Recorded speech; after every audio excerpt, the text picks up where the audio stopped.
दो तरह की व्यवस्थाएं समय समय पे बदल बदल के राज करती है, शासन करती है।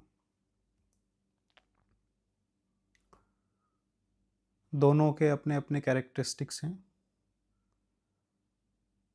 अपने अपने गुण दोष हैं, अपने अपने स्टाइल्स ऑफ फंक्शनिंग है, मेथोडोलॉजी है, अपने अपने ऑब्जेक्टिव हैं।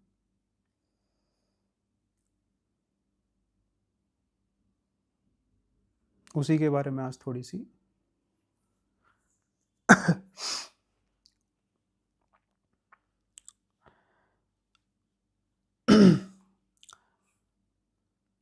दोनों को पैरेलल थोड़ा सा डिस्कशन करते चलेंगे। मूल फंडामेंटल पहले दोनों का क्या है वो समझ लेते हैं।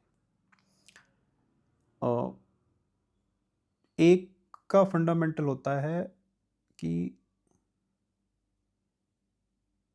बांट दो सबको, सबको अलग कर करके देखो, बांट दो और सबको क्लासिफाई करो। बेसिकली क्लासेस क्रिएट करो हर एक चीज में। आइडेंटिटीज, इससे बहुत सारी मल्टीपल आइडेंटिटीज क्रिएट हो जाएंगी। आपकी नेशनैलिटी क्या है, रिलीजन क्या है, कास्ट क्या है, गांव कौन सा, देश कौन सा, जाति कौन सी, रंग कौन सा, भाषा कौन सी, और ऐसी दुनिया भर की हजारों आइडेंटिटीज में इंसानों को या और भी जो भी दुनिया में चीज़ें हैं उनको तोड़ो, बांटो सब, बेसिकली हर चीज़ को। ये इसका फंडामेंटल है, मतलब इसका जो जो चश्मा है वो ऐसा है।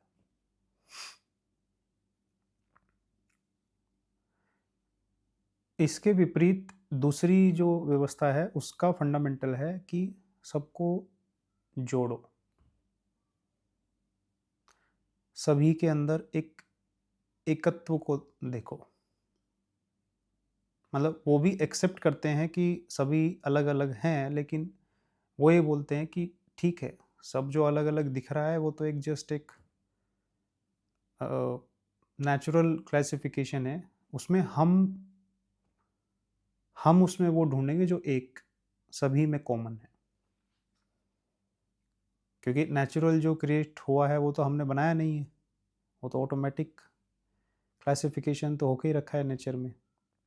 लेकिन हम as a human being we will try to somehow सबको एक माला में पिरोएंगे, और उस माला में पिरोने के लिए जो धागा है वो धागा ढूंढेंगे। उनकी पूरी की पूरी व्यवस्था इस बात पे खड़ी होती है कि ऐसा क्या है जो सभी को बांध सकता है, ऐसा क्या है जो सभी को अ, जोड़ के रख सकता है। सभी को मतलब सभी को। तो ये है इनका फंडामेंटल बेस।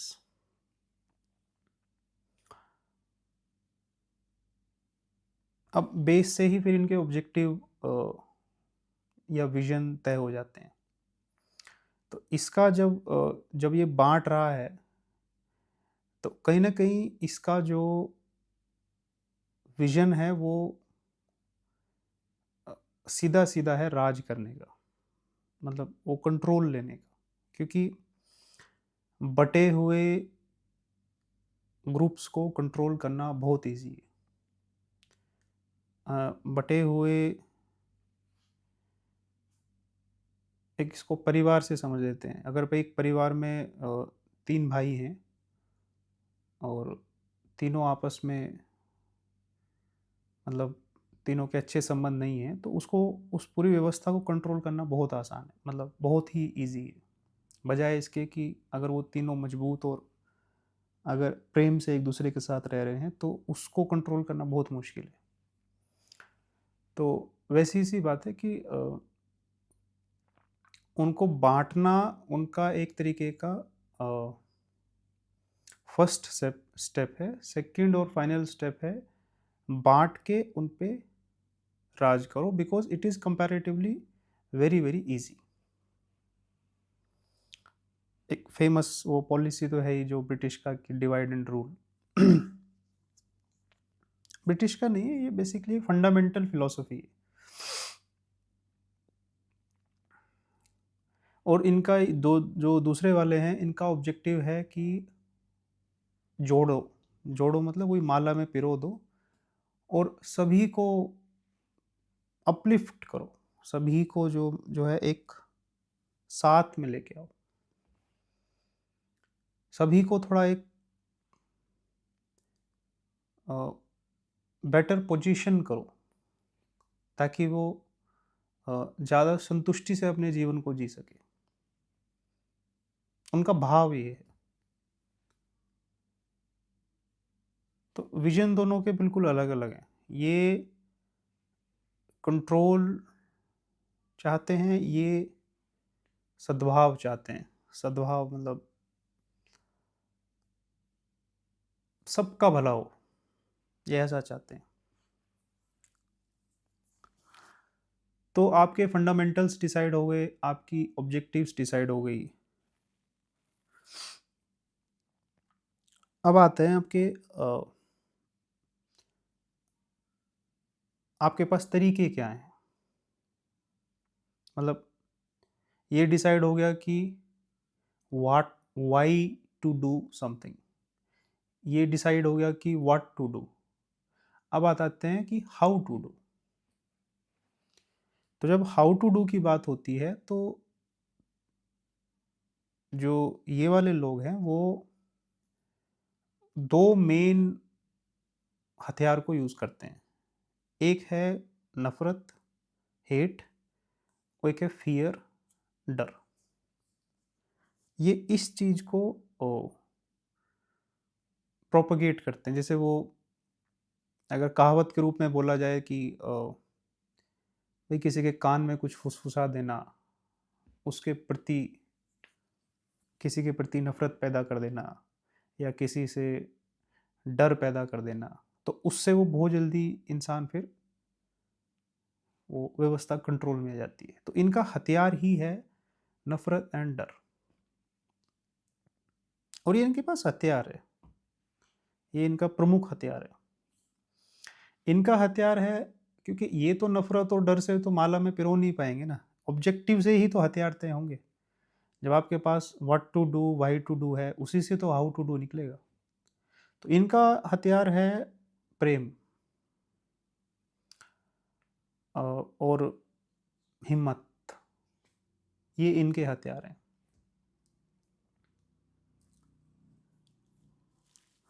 अब इनके मेथोडोलॉजी क्या है, ये काम क्या है, मतलब इनका स्टाइल ऑफ फंक्शनिंग कैसा है। जो ये वाले लोग हैं वो अ,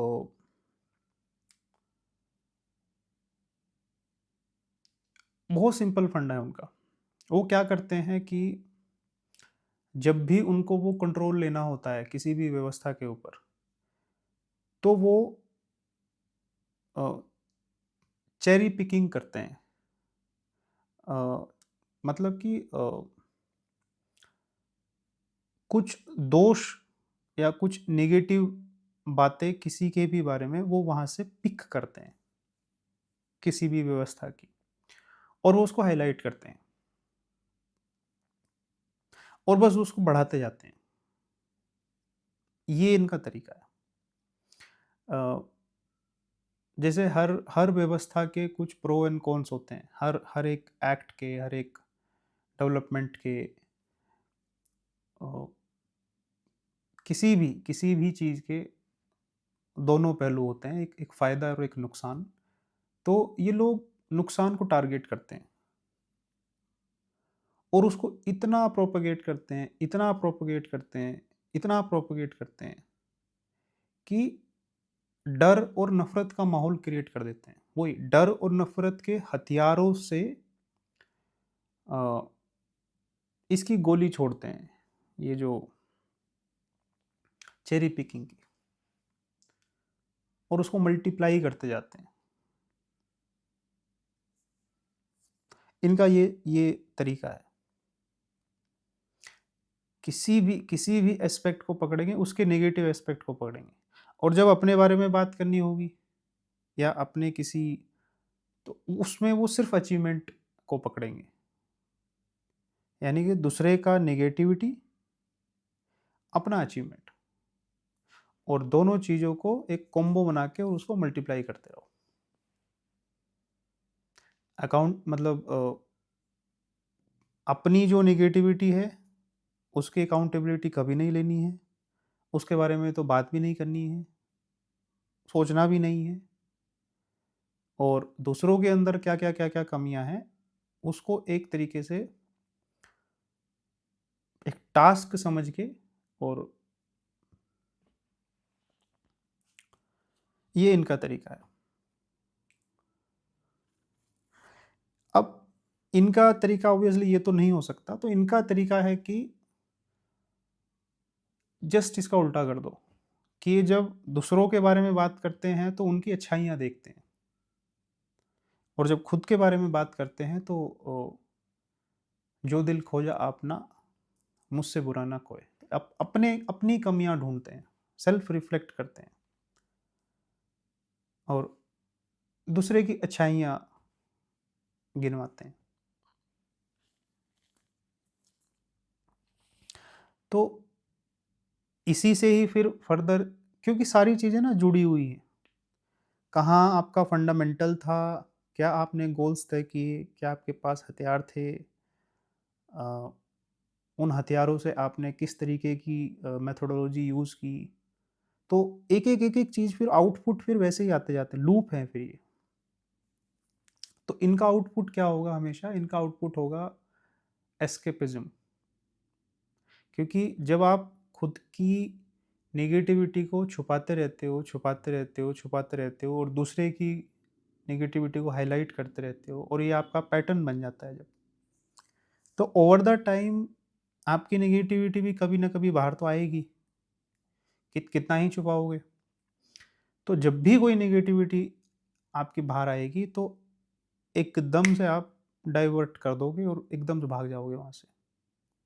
एस्केपिस्ट, हर मामले में एस्केपिज्म, एस्केपिज्म, एस्केपिज्म, एस्केपिज्म, ये इनका फिर आउटपुट आता है। वहीं इनका आउटपुट, जब ये लोग अपनी गलती ढूंढते हैं और दूसरों की अच्छाई की बात करते हैं, बार बार अपनी गलती ढूंढते हैं, तो इनके अंदर एक जिम्मेदारी का भाव आता है। तो ये मान लो अगर आज 20% जिम्मेदारी ले रहे हैं किसी चीज़ की, तो कल हो सकता है 30% लेंगे, परसों 40% लेंगे, बढ़ाते जाएंगे, और ये लोग उसको घटाते जाएंगे।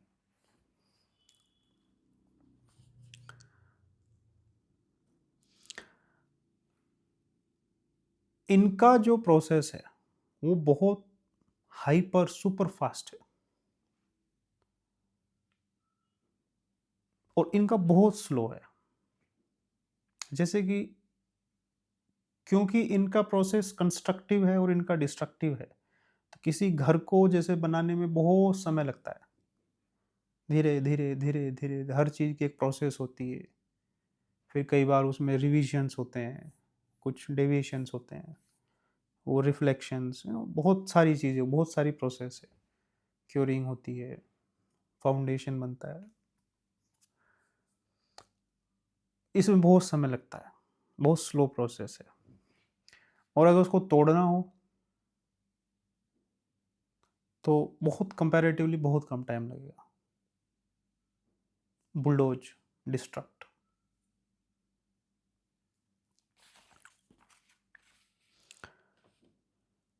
तो ये जब दो तरीके के जो विचार हैं, जब ये अपने अपने इम्प्लीमेंटेशन में आते हैं, तो फिर इनकी कुछ कैरेक्टरिस्टिक्स निकल के आती हैं बाहर। मतलब इनको हम पहचानेंगे कैसे? इन लोगों का जो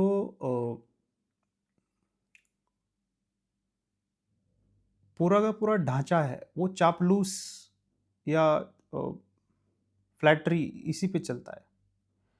अ, चापलूसी को प्रमोट किया जाता है यहाँ पे।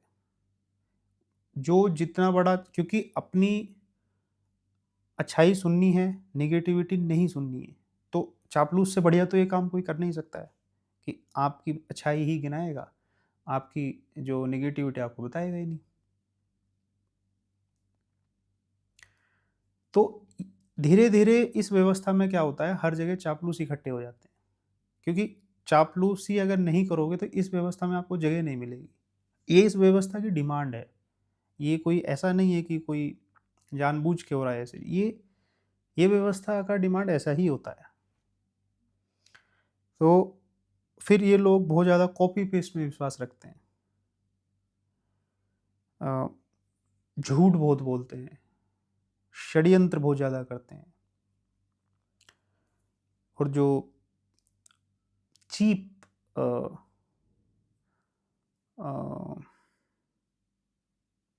इंसान का जो एक तरीके का बिल्कुल चीप डोपामीन जो होता है, उसको ये लोग प्रोपेगेट करते हैं।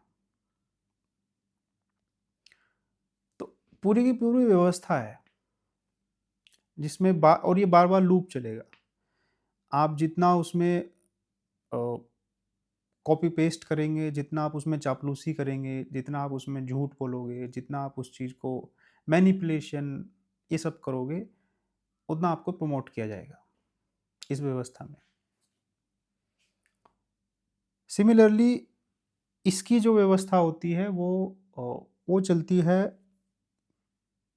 क्रिएटिविटी पे, वो चलती है स्पष्टता पे, ट्रांसपेरेंसी पे, वो चलती है इनोवेशन पे। इसकी व्यवस्था इन चीज़ों पे चलती है।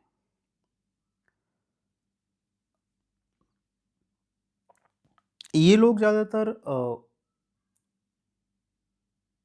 इतिहास को जब देखते हैं तो इतिहास को प्राउड एक तरीके से उसको बहुत बढ़ा चढ़ा के पेश करते हैं, और उसको एक तरीके से वापस से रिक्रिएट करना चाहते हैं। ये इतिहास को ऐसे देखते हैं। ये लोग इतिहास को एक एक रेफरेंस के तौर पे देखते हैं कि ये हुआ, इससे हम क्या सीख सकते हैं। मतलब इतिहास को सिर्फ एक सबक के रूप में, एक तरीके से एक मोरल के रूप में, जहाँ से हम कुछ सीख सकते हैं, सीख के अपनी इस प्रेजेंट लाइफ में और बेटर इवोल्व, इनोवेट कैसे कर सकते हैं, ये इतिहास को रेफरेंस मटेरियल के रूप में देखते हैं। तो ये ऑब्वियसली उसको ग्लोरीफाई नहीं करते, ये बस उसको पढ़ते हैं और उससे रेफरेंस लेते हैं, ये उसको ग्लोरीफाई करते हैं।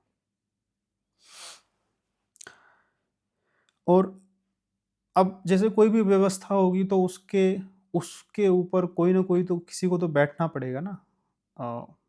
मतलब एक टॉप पे भी बैठेगा, फिर उसके कुछ असिस्टेंट होंगे, मतलब कुछ लोगों को बैठना पड़ेगा किन्हीं पोजीशंस पे उस व्यवस्था को रन करने के लिए। तो इनकी व्यवस्था में जो लोग बैठते हैं उन पोजीशंस पे, वो लोग होते हैं जो बल, पैसा, लालच, जिनके की मतलब जिनके दिमाग में ये बहुत बड़ी चीजें होती हैं, तो वही लोग उनकी पोस्ट्स को पोजेस करते हैं इस व्यवस्था में कहीं पे भी। पूरा का पूरा ढांचा जो है, ऑर्गेनाइजेशन है पूरा का पूरा, वो इन्हीं लोगों से एकदम से ऑक्यूपाई हो जाता है, जो बल को बहुत बड़ी बात मानते हैं, जो पैसे को बहुत बड़ी बात मानते हैं, और जो लालच को बहुत बड़ी बात मानते हैं। इनकी जो व्यवस्था है वो कौन लोग चलाएंगे? जो ज्ञानी होंगे, त्याग करना जानते होंगे, जो बहुत कर्मठ होंगे, जिनके अंदर एक सेंस ऑफ नॉन वायलेंस होगी, इनकी व्यवस्था को केवल वही लोग चला सकते हैं, क्योंकि ये व्यवस्था चलाने के लिए डिमांड है कि ऐसे लोग होने चाहिए, नहीं तो वो इस टाइप का व्यवस्था नहीं चल पाएगा। और सिमिलरली ये वाले व्यवस्था के लिए भी डिमांड है कि ऐसे लोग होने चाहिए, वरना ये व्यवस्था भी नहीं चल पाएगा। दोनों की अपनी अपनी स्पेसिफिक रिक्वायरमेंट्स हैं। ये लोग अगर एक रिलीजन धर्म के बारे में जब बात करते हैं, तो ये लोग बात करेंगे उसके उस पर्सपेक्टिव की जिसमें रिचुअल्स या तो कोई फेस्टिवल या इस टाइप की, या तो कोई पूजा, या तो कोई तरीका, जो उसके मतलब एक फॉर्मेट्स होते हैं, ये उस एस्पेक्ट की बात करते हैं। और अगर वही चीज़ जब ये लोग परसीव करते हैं, तो ये उसके कोर, उसकी टीचिंग्स, उस उन टीचिंग्स का भी कोर, जिसको स्पिरिचुअलिटी या कुछ भी वर्ड बोलते हैं, ये उस एस्पेक्ट की बात करते हैं हमेशा। क्योंकि उस एस्पेक्ट की इसलिए बात करते हैं कि तभी तो वो एकत्व ढूंढ पाएंगे ना सब में। जब तक कोर में नहीं जाएंगे, जब तक ये नहीं देखेंगे कि सभी लोगों का कोर एक ही है, तो एकत्व ढूंढेंगे कैसे, उस माला को पिरोएंगे कैसे। तो इसलिए ये हमेशा ही डीप डेप्थ में जाते हैं किसी भी एस्पेक्ट की।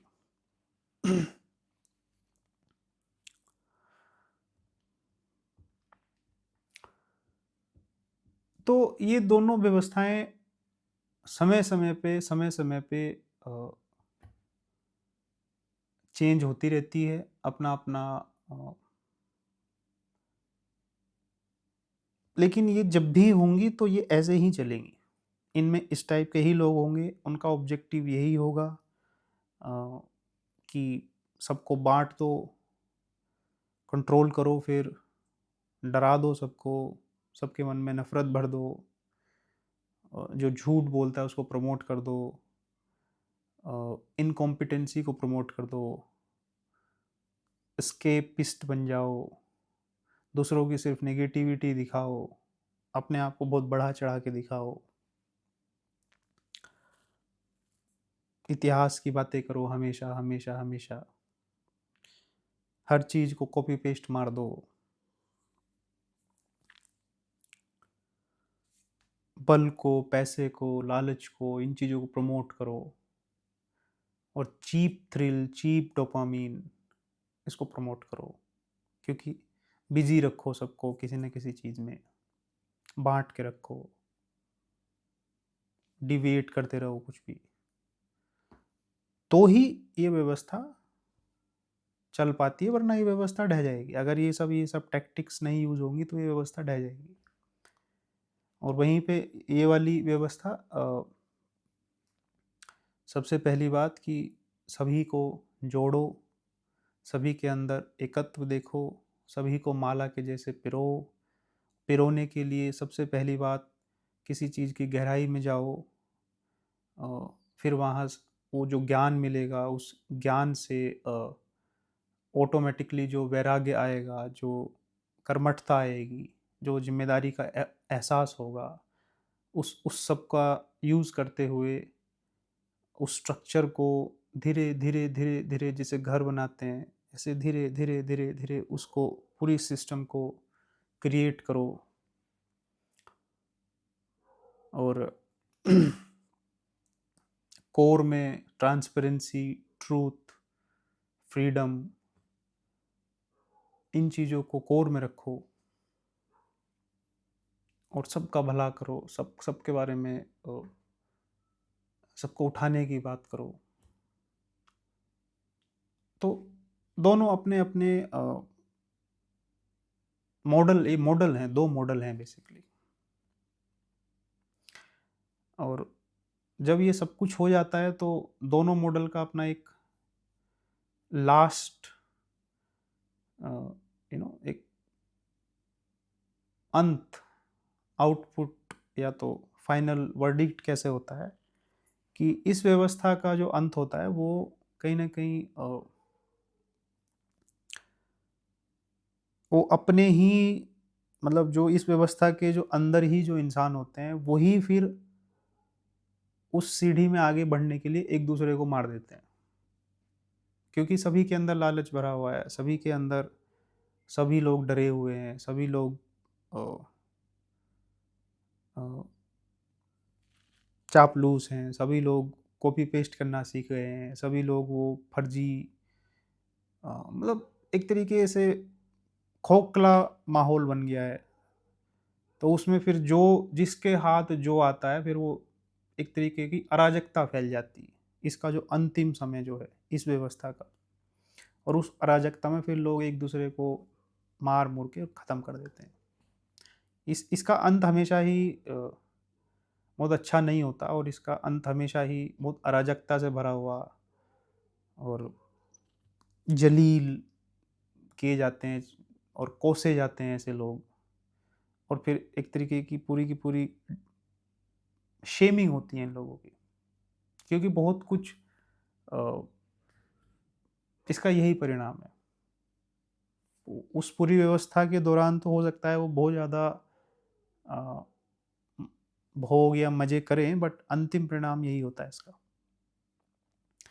वाइल जो ये दूसरी व्यवस्था है, ये वाइल इम्प्लीमेंटेशन बहुत सारी इनके पास चैलेंजेस है, बहुत सारी इनकी ट्रोलिंग है, बहुत ज़्यादा इनके पास रिसोर्सेज नहीं होते, नंबर्स नहीं होते,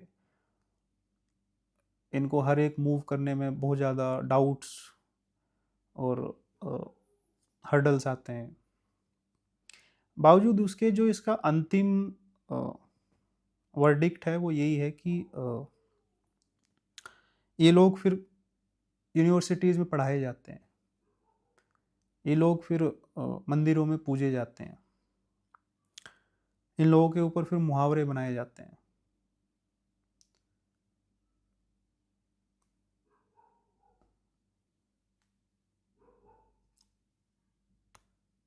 ये लोग शेप करते हैं फिर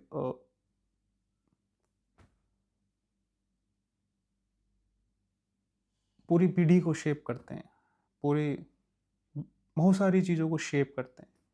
बट अगेन वो जब तक व्यवस्था में हैं तब तक ही वो शेप कर पाएंगे। जैसे ही व्यवस्था में से ये कैरेक्टरिस्टिक्स के लोग हटे और अगर कुछ मिक्सअप हुआ तो धीरे धीरे धीरे धीरे इनकी व्यवस्था भी फिर चरमरा चरमरा जाती है, क्योंकि जब तक ऐसी कैरेक्टरिस्टिक्स के लोग ही की पोस्ट पे है तब तक ही वो ठीक चलेगी। तो फिर वो व्यवस्था धीरे धीरे फिर इसमें कन्वर्ट होती है, स्लो ट्रांजिशन होता है उसका, धीरे धीरे धीरे धीरे धीरे। अब जैसे इस व्यवस्था में मतलब 1000 लोग हैं इस पोस्ट पे, उस 1000 में से 10 तो अपनी ओरिजिनल आइडेंटिटी को बिलोंग कर रहे हैं, बाकी 990 धीरे धीरे धीरे इधर इधर वाले हो गए। तो धीरे धीरे ये व्यवस्था ढह जाएगी, फिर ये वाली क्रिएट होगी, फिर ये वाली चलेगी बहुत दिन तक, बहुत साल तक, हो सकता है बहुत लंबे समय तक, फिर ये वाली ढह जाएगी, फिर ये वाली क्रिएट होगी, फिर ये अपना चरम पे पहुंचेगी, फिर ये वाली भी ढह जाएगी, फिर ये चलेगी, ऐसे ही चलता रहता है।